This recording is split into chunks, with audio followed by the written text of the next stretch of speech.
মুরগির রোস্ট রান্না করবো। পেঁয়াজ বাটা দিয়ে দিচ্ছি, ভালো করে পেঁয়াজ বেছে নেব। দিব রসুন বাটা, দিয়ে দিব আদা বাটা, এখন দিয়ে দিব জিরার গুঁড়ো, লবণ পরিমাণ মতো, সাথে দিব টমেটো বাটা আর বাদাম বাটা দিয়ে দিব। এখন বেজে রাখা মুরগিগুলো দিয়ে দিব, কষিয়ে নেব কিছুক্ষণ। এখন দিয়ে দিব গরুর দুধ, একটু চিনি,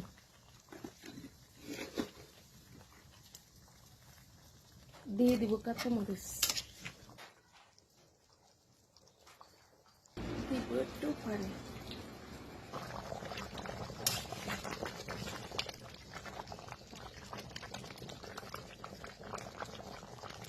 হয়ে গেছে মুরগির রোস্ট।